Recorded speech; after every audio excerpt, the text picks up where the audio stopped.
ಕೋಟಾದಲ್ಲಿ ಸಚಿವರಾಗಿರುವಂತಹ ಬೈರತಿ ಸುರೇಶ್ ಅವರೇ ಬೆಳಗಾವಿ ಜಿಲ್ಲೆಯ ಪಾಶ್ವಾಪುರ ಗ್ರಾಮದಲ್ಲಿ ಕುರಿಗಾಹಿಯ ತಲೆಯ ಮೇಲೆ ಕಲ್ಲೆತ್ತಾಕಿ ಸಾಯಿಸಿದ್ದಾರೆ.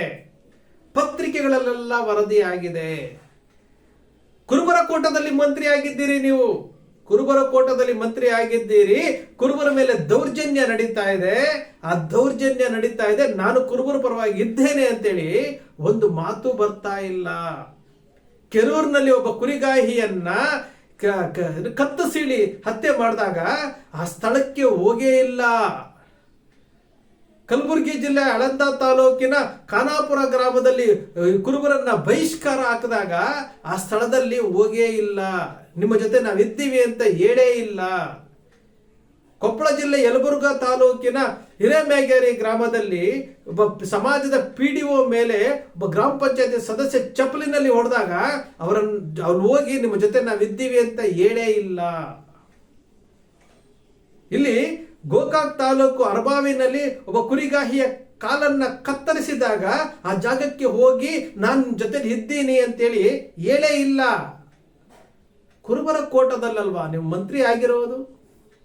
ಕುರುಬರ ಕೋಟದಲ್ಲಲ್ವಾ ನೀವು ಮಂತ್ರಿ ಆಗಿರೋದು? ಹಾಗಾದ್ರೆ ಯಾರನ್ನ ಕೇಳಬೇಕು? ಈ ರಾಜ್ಯದ ಮುಖ್ಯಮಂತ್ರಿ ಕುರುಬ ಸಮುದಾಯದವರೇ ಆಗಿದ್ರು ಸಹ ಅವರು ಈ ರಾಜ್ಯವನ್ನ ನೋಡ್ಕೊಳ್ತಾರೆ. ನಿಮಗೆ ಸಚಿವ ಸಂಪುಟದಲ್ಲಿ ಸ್ಥಾನ ಕೊಟ್ಟಿರುವುದು ಕುರುಬ ಸಮುದಾಯಕ್ಕೆ ಅನ್ಯಾಯ ಆದಾಗ ಅದ್ರ ಪರವಾಗಿ ನಿಂತ್ಕೊಳ್ಳಿ ಅಂತೇಳಿ ಮಾಡ್ತಾ ಇರುವುದು ಏನು? ಪ್ರಶ್ನೆ ಮಾಡಬೇಕಲ್ಲ ನಾವು. ಇಡೀ ಸಮುದಾಯ ಶೈಕ್ಷಣಿಕವಾಗಿ, ಆರ್ಥಿಕವಾಗಿ, ಔದ್ಯೋಗಿಕವಾಗಿ, ರಾಜಕೀಯವಾಗಿ ಝೀರೋ ಇದೆ. ಇದರ ಮಧ್ಯೆ ಕರ್ನಾಟಕದಲ್ಲಿ ಅತಿ ದೊಡ್ಡ ಸಮುದಾಯವಾಗಿ ಬೆಳೀತಾ ಇದೆ, ಸಂಖ್ಯೆನಲ್ಲಿ ಬೆಳೀತಾ ಇದೆ, ಆದರೆ ಅಭಿವೃದ್ಧಿನಲ್ಲಿ ಆಗ್ತಾ ಇಲ್ಲ. ಇಲ್ಲಿ ನಿರಂತರವಾಗಿ ಕುರುಬರ ಮೇಲೆ ದೌರ್ಜನ್ಯ ಆಗ್ತಾ ಇದೆ. ಕೆರೂರಿನಲ್ಲಿ ನಡೆದಂತಹ ಕುರಿಗಾಯ ಮೇಲೆ ನಡೆದಂತಹ ರುಂಡ ಕಡದಂತಹ ಸಮಯದಲ್ಲಿ ಅಲ್ಲಿ ಶಾಸಕರ ಭವನದ ಮುಂದೆ ನಿಂತ್ಕೊಂಡು ಬಾದಾಮಿ ಶಾಸಕರನ್ನ ಪಕ್ಕದಲ್ಲಿ ನಿಲ್ಲಿಸ್ಕೊಂಡು ಒಂದು ಪ್ರೆಸ್ ಮೀಟ್ ಮಾಡಿ ನಾವು ಕಾಯ್ದೆ ಜಾರಿ ಮಾಡ್ತೇವೆ, 5 ಲಕ್ಷ ರೂಪಾಯಿನ ನಾವು ಕೊಡ್ತೇವೆ ಅಂತ ಹೇಳಿದ್ ಬಿಟ್ರೆ ಬೇರೆ ಏನಾದರೂ ಆಯ್ತಾ? ಇವತ್ತು ಕುರಿಗಾರರ ಸಂರಕ್ಷಣಾ ಕಾಯ್ದೆ ಮಾಡಿ ಅಂತ ಹೇಳ್ಬಿಟ್ಟು ಜನರು ಹೇಳ್ತಾ ಇಲ್ವಾ ಸಮಾಜದವರು?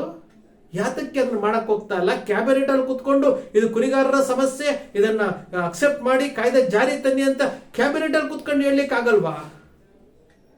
ಹಾಗಾದ್ರೆ ಯಾರನ್ನು ಕೇಳಬೇಕು?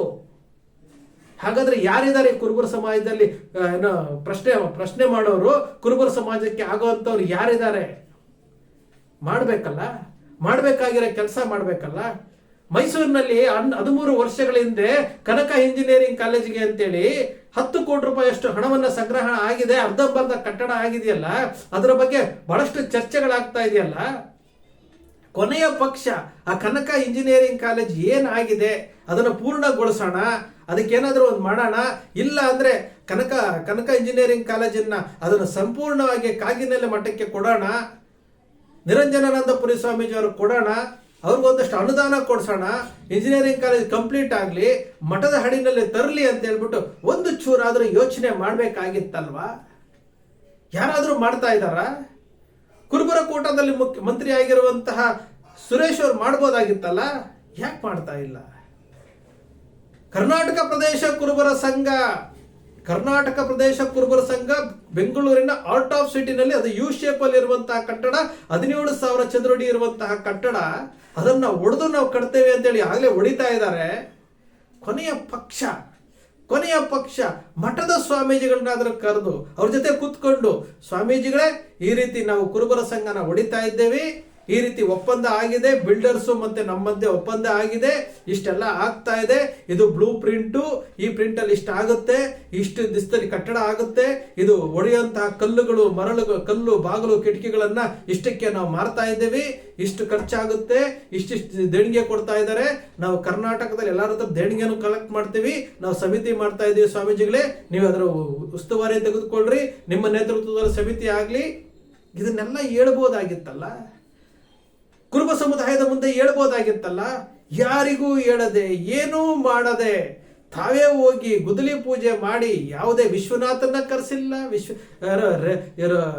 ಈಶ್ವರಪ್ಪನವ್ರನ್ನ ಕರೆಸಿಲ್ಲ, ಬಂಡಪ್ಪ ಅವ್ರನ್ನ ಕರೆಸಿಲ್ಲ, ವರ್ತೂರ್ ಪ್ರಕಾಶ್ ಕರೆಸಿಲ್ಲ, MTB ನಾಗರಾಜ್ ಅವ್ರನ್ನ ಕರೆಸಿಲ್ಲ, ಬೈರತಿ ಬಸವರಾಜ್ ಅವ್ರನ್ನ ಕರೆಸಿಲ್ಲ, ಇರುವಂತ ಶಾಸಕರುಗಳನ್ನ ಕರೆಸಿಲ್ಲ, ಸಮುದಾಯದ ಮುಖಂಡರುಗಳನ್ನ ಕರೆಸಿಲ್ಲ. ಇವರಿವರೇ ಡಿಸೈಡ್ ಮಾಡ್ಕೊಂಡು ಇವರಿವರೇ ಮಾಡ್ಕೊಂಡು ಹೋಗ್ಬಿಟ್ರೆ ಸಮುದಾಯ ಇದು ಇಡೀ ಕರ್ನಾಟಕದಲ್ಲಿ ನಂಬರ್ 1 ಸ್ಥಾನದಲ್ಲಿ ಇರುವಂತಹ ಸಮುದಾಯ ಜನಸಂಖ್ಯೆಯಲ್ಲಿ. ಈ ಸಮುದಾಯಕ್ಕೆ ತನ್ನದೇ ಆದಂತಹ ಇತಿಹಾಸ ಇದೆ. ಪ್ರತಿಯೊಬ್ಬ ಕುರುಬ ಹಾಕಿರುವಂತಹ ಹಣ ಸಮಾಜಕ್ಕಾಗುತ್ತೆ ಹೊರತು ಯಾವುದೋ ಬಿಲ್ಡರ್ ಮಧ್ಯೆ ಮತ್ತೊಬ್ಬರ ಮಧ್ಯೆ ನಡೆದಂತಹ ಒಪ್ಪಂದ ಅದು ಏನಾಗಿದೆಯೋ ಗೊತ್ತಿಲ್ಲ. ಬರುವಂತಹ ಬಾಡಿಗೆ ಬಿಲ್ಡರ್ಗೆ ಎಷ್ಟು ಕೊಡ್ತಾರೋ ಇವರೆಷ್ಟು ತಗೊಳ್ತಾರೋ ಗೊತ್ತಿಲ್ಲ.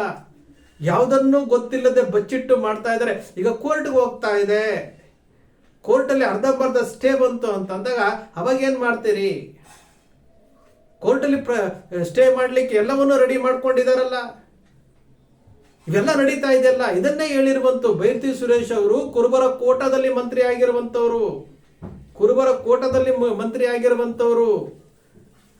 ನಾವು ಅರ್ಥ ಮಾಡ್ಕೊಳ್ಬೇಕಾಗತ್ತೆ. ಈ ಸಮುದಾಯವನ್ನ ಮುನ್ನಡೆಸುವಂತವರು ಯಾವ ರಾಜಕಾರಣಿಗಳು ಇಲ್ಲ, ಯಾವ ರಾಜಕಾರಣಿಗಳು ಇಲ್ಲ. ವಿಶ್ವನಾಥ್ ಅವರು ನಿವೃತ್ತಿ ಆಯಿತು, ರೇವಣ್ಣವರು ನಿವೃತ್ತಿ ಅಂಚಿನಲ್ಲಿದ್ದಾರೆ, ಈಶ್ವರಪ್ಪನವ್ರದ್ದು ರಾಜಕೀಯ ಕತೆ ಮುಗೀತು, ಬಂಡೆಪ್ಪನವರು ಅವರು ಈ ಸರಿ ಸೋತಿದ್ದಾರೆ, ವರ್ತೂರ್ ಪ್ರಕಾಶ್ ಅವರು ಸೋತಿದ್ದಾರೆ. ಮತ್ತೆ ಈ ಸಮುದಾಯವನ್ನ ನಡೆಸುವಂತವ್ರು ಯಾರು? ಈ ಸಮುದಾಯವನ್ನ ಮುನ್ನಡೆಸುವಂತವ್ರು, ಈ ಸಮುದಾಯದ ನಾಯಕರನ್ನ ತಯಾರು ಮಾಡುವಂತವ್ರು ಯಾರು? ಅದರಲ್ಲಿ ಬೆಂಗಳೂರಿನಿಂದ MLA ಆಗಿದ್ದಾರೆ, ಅವರಿಗೆ ಕುರುಬರ ಕೋಟಾದಲ್ಲಿ ಒಂದು ಮಂತ್ರಿ ಸ್ಥಾನ ಸಿಕ್ಕಿದೆ. ಆ ಮಂತ್ರಿ ಸ್ಥಾನ ಸಿಕ್ಕಿದೆ, ಹೋಗ್ಲಿ ಕೊನೆಯ ಪಕ್ಷ ಕುರುಬರ ಮೇಲೆ ನಡೀತಾ ಇರುವಂತಹ ದೌರ್ಜನ್ಯಗಳಿಗೆ ಅವರು ಧ್ವನಿ ಆಗ್ತಾರೆ, ಅವ್ರಿಗೆ ಅವ್ರ ಜೊತೆ ನಿಂತ್ಕೊಳ್ತಾರೆ, ಸರ್ಕಾರದಿಂದ ಕೊಡುವಂತ ಸೌಲಭ್ಯಗಳನ್ನ ಕೊಡಿಸ್ತಾರೆ ಅಂತಂದ್ರೆ ಯಾವುದೂ ಇಲ್ಲ. ಎಲ್ಲ ಒಂದು ಕುರಿಗಾಹಿ ಬಾಗಲಕೋಟೆಯಲ್ಲಿ ಸತ್ರೆ ಅದು ಶಾಸಕರ ಪತ್ರದ ಅನ್ವಯ 5 ಲಕ್ಷ ರೂಪಾಯಿ ಕೊಡ್ತಾರೆ ಅಂತಂದ್ರೆ ಅದನ್ನ ಪ್ರೆಸ್ ಮೀಟ್ ಮಾಡಿ ಹೇಳ್ತಾರೆ ಅಂತಂದ್ರೆ ಕುರುಬರ ಬೆಲೆ ಇಷ್ಟೇನಾ? ಕುರುಬರ ಬೆಲೆ ಇಷ್ಟೇನಾ? 5 ಲಕ್ಷ ರೂಪಾಯಿನಾ? ಹಾಗಾದ್ರೆ ಕುರುಬರಿಗೆ ಬೆಲೆನೇ ಇಲ್ವಾ? ಇವತ್ತು ಕಲ್ಲಿ ಎತ್ತಕ್ಕೆ ಜಡ್ಜ್ ಹಾಕಿದಾರಲ್ಲ, ಯಾವತ್ತಾರ ಒಂದು ಸ್ಟೇಟ್ಮೆಂಟ್ ಕೊಟ್ಟಿದ್ರೆ ಇದುವರೆಗೂ ಒಂದು ಸ್ಟೇಟ್ಮೆಂಟ್ ಕೊಟ್ಟಿದ್ದೀರಾ? ಇದುವರೆಗೂ ನಿಮ್ ಜೊತೆಲಿ ಇದೀವಿ ಅಂತ ಹೇಳ್ತಿದ್ದೀರಾ? ನಾವು ಪ್ರಶ್ನೆ ಮಾಡ್ಬೇಕ್ರಿ. ಇಡೀ ಸಮುದಾಯದ ಧ್ವನಿಯಾಗಿ ಪ್ರಶ್ನೆ ಮಾಡ್ಬೇಕು. ಪ್ರತಿಯೊಬ್ಬರು ಪ್ರಶ್ನೆ ಮಾಡ್ಬೇಕು. ಇಲ್ಲಿ ಯಾರು ದೊಡ್ಡವರಲ್ಲ, ಸಮುದಾಯ ದೊಡ್ಡದು. ಇಲ್ಲಿ ನಾವು ಪ್ರಶ್ನೆ ಕೇಳ್ತಾ ಇರುವಂತದ್ದು ಅಮಾಯಕ ಕುರಿಗಾರರ ಮೇಲೆ ನಡೀತಾ ಇರುವಂತಹ ದೌರ್ಜನ್ಯ, ಅಮಾಯಕ ಕುರಿಗಾರರ ಮೇಲೆ ನಡೀತಾ ಇರುವಂತಹ ಅಟ್ರಾಸಿಟಿ ಕೇಸುಗಳು ಇದು ನಡೀತಾ ಇರುವಂತದ್ದು. ಇದಕ್ಕೆ ಧ್ವನಿಯಾಗಿ ಸಮಾಜದ ಕೋಟಾದಲ್ಲಿ ಮಂತ್ರಿ ಆಗಿರುವಂತವರು ಧ್ವನಿಯಾಗಿ ಅಂತ ಕೇಳ್ತಿರುವಂತದ್ದು.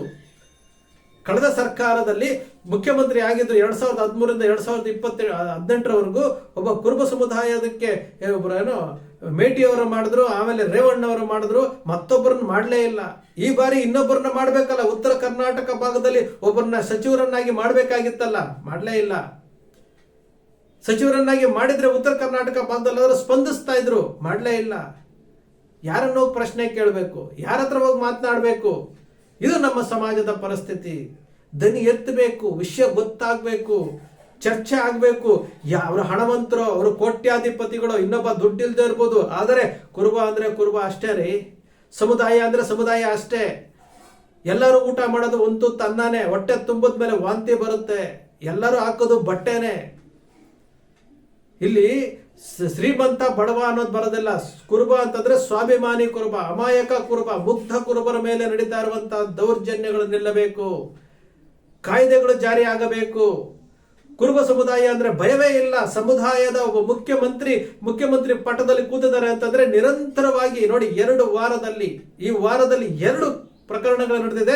ಒಂದು ಅರಬಾವಿ ಕ್ಷೇತ್ರದಲ್ಲಿ ಕಾಲನ್ನ ಕತ್ತರಿಸಿ ಹಾಕ್ತಾರೆ, ಇವತ್ತು ಪಾಶ್ವಾಪುರದಲ್ಲಿ ಕಲ್ಲೆತ್ತಿ ಜಜ್ಜಿ ಹಾಕ್ತಾರೆ ಅಂತಂದ್ರೆ ಈ ಸಮುದಾಯದ ಮೇಲೆ ಎಷ್ಟು ದ್ವೇಷ ಇರಬೇಕು. ಈ ಸಮುದಾಯದ ಮುಖ್ಯಮಂತ್ರಿ ಆಗಿದ್ರು ಸಹ ಭಯವೇ ಇಲ್ವಲ್ಲ. ಈ ಸಮುದಾಯವನ್ನು ಕಂಡ್ರೆ ಈ ಸಮುದಾಯಕ್ಕೆ ಇಷ್ಟೊಂದು ಅನ್ಯಾಯ ಮಾಡ್ತಾರ. ಧ್ವನಿ ಎತ್ತಬೇಕಾಗಿರುವಂತಹ ಕೆಲಸ ನಿಮ್ ಶ್ರೀ ಕನಕ ಟಿವಿ ಕುರುಬರ ಬಾಂಧವ್ಯ ಮಾಡುತ್ತೆ. ತಪ್ಪುಗಳನ್ನ ಹೇಳುತ್ತೆ. ನೀವು ಯಾರು ಏನು ಕಟ್ಟಿ ಹಾಕುವಂತ ಪ್ರಯತ್ನ, ಧ್ವನಿ ಅಡಗಿಸುವಂತ ಪ್ರಯತ್ನ ನೀವು ಏನೇ ಮಾಡಿದ್ರು ಶ್ರೀ ಕನಕ ಟಿವಿ ಮಾತ್ರ, ಕುರುಬರ ಬಾಂಧವ್ಯ ಪತ್ರಿಕೆ ಮಾತ್ರ ಯಾವುದೇ ಕಾರಣಕ್ಕೂ ಧ್ವನಿ ಅಡಗಿಸೋದಕ್ಕೆ ಸಾಧ್ಯವೇ ಇಲ್ಲ. ಧ್ವನಿ ಎತ್ತತಾನೆ ಇರುತ್ತೆ. ತಪ್ಪು ಮಾಡಿದ್ರೆ ತಪ್ಪು ಅಂತ ಹೇಳ್ತಾನೆ ಇರುತ್ತೆ. ಶ್ರೀ ಕನಕ ಟಿವಿಯ ವಿಶ್ಲೇಷಣೆ ನಿಮ್ಗೆ ಇಷ್ಟ ಆಯ್ತು ಅಂತಂದ್ರೆ ನಿಮ್ಮದೇ ಚಾನಲ್ ಬೆಳೆಸುವಂಥದ್ದು, ಹರಿಸುವಂತ ಕರ್ತವ್ಯ ನಿಮ್ಮದಾಗಿರುತ್ತೆ ಬಂಧುಗಳೇ.